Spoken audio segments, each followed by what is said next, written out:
Sempre com a gente aqui no Alta Frequência, direto da Inglaterra. O Killing, já há manifestações aí em alguns países da Europa, né?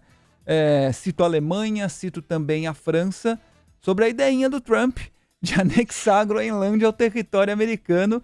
O Trump é falastrão, claro, há uma diferença muito grande entre o que ele fala e o que ele faz depois na sequência. Ele nem empossado ainda foi, vai ser no próximo dia 20. Mas já tá falando barbaridades aí, citou a Groenlândia, falou do Canadá também, e há repercussão no velho continente, não é, Killing? Boa tarde para você. Tudo bom, Fabio? Boa tarde a você, Larissa, e a todos que nos acompanham. O Trump é um falastrão, mas é o presidente eleito dos Estados Unidos, a maior potência econômica e militar. É um cara difícil de prever e que no primeiro mandato já não teve uma boa relação com a Europa. Então, quando perguntado se ele descarta o uso da força militar ou até sanções econômicas para pegar a Groenlândia ou o Canal do Panamá, ele afirmou que não descarta. E é claro que isso gera uma repercussão muito grande. O ministro de Relações Exteriores da França, o Jean-Noël Barrot, disse que não há nenhuma questão de que a Groenlândia será vendida para qualquer país que seja. O chanceler da Alemanha, Olaf Scholz, disse que o princípio de inviolabilidade das fronteiras da União Europeia se aplica para qualquer país, seja ele pequeno ou grande. O ministro do Exterior da França chegou a falar que a Europa não vai se acuar, não vai demonstrar medo e que vai se unir para proteger os interesses do continente europeu. Mas é claro que fica uma questão no ar, né? Se o Trump dá uma de louco mesmo e manda o exército lá para a Groenlândia, a Europa vai fazer alguma coisa? Lembrando que a Groenlândia é conhecida como a maior ilha do mundo, pertence à Dinamarca, tem uma população inferior a 60 mil pessoas, mas é um território muito rico em minerais raros. O Trump afirma que a Groenlândia é um território muito importante para a segurança e economia dos Estados Unidos. E por lá já existe uma movimentação para independência da Dinamarca.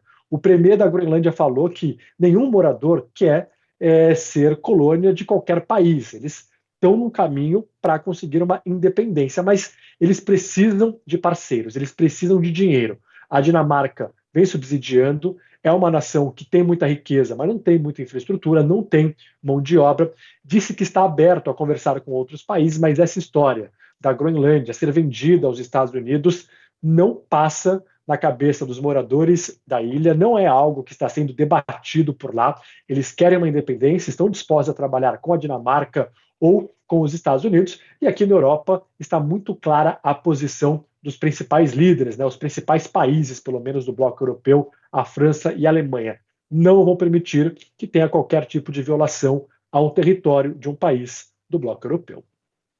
E é isso, né? O Trump querendo impor controle sobre Canal do Panamá, Groenlândia, Canadá, o Golfo do México também. Falou sobre o Golfo do México, falando que vai mudar o nome da região para Golfo da América. E aí é cada história, né? É isso que o Fábio falou. Ele vai falando, não tá nem lá, gente. Não pode nem fazer nada ainda. Calma. Mas ele vai falando. Ele joga no ar, eu acho, né? Para ver qual que é a reação. Vai que cola. Ele chegou a falar, inclusive, que quer que os países da OTAN investam pelo menos 5% em defesa.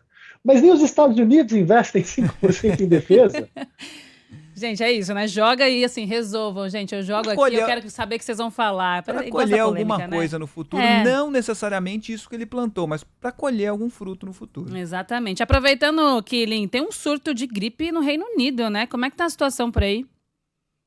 Situação bastante complicada. Cerca de 5 mil pessoas estão sendo atendidas em hospitais na Inglaterra por conta desse surto de gripe. Na Escócia também a situação é bastante complicada. As autoridades falam em tempestade perfeita, vários fatores contribuindo para isso. Um deles, as baixas temperaturas, né? Tem feito um inverno muito gelado por aqui, mais do que a média. Além disso, normalmente o pico da gripe por aqui acontece em janeiro e fevereiro. Dessa vez aconteceu em dezembro. Então, muitas pessoas, ou com início de gripe, ou ainda gripadas, se reuniram com familiares, amigos nas festas de fim de ano, e isso contribuiu para a disseminação do vírus. Além de uma baixa cobertura vacinal. As autoridades estavam esperando que mais pessoas se vacinassem. Entre as grávidas, cerca de 30%, pessoas que têm algum tipo de doença, né? Então, são pessoas que estão no grupo de risco também 30%, e isso tem gerado um surto por aqui. Relatos de pessoas esperando até 50 horas para serem atendidas, filas de ambulâncias em hospitais, e o sistema público de saúde do Reino Unido, que normalmente nessa época do ano já opera no limite, tem sofrido para dar conta desse surto de gripe por aqui. Ô, Killing, pra gente encerrar, você vai tomar um cafezinho ainda ou já bateu sua cota diária? Já bati minha cota, viu, Fábio? Eu não Ah. tomo depois do almoço. Antes do almoço eu mando bala, viu? Mas aí chega na hora do almoço e dou uma segurada. E aí você tá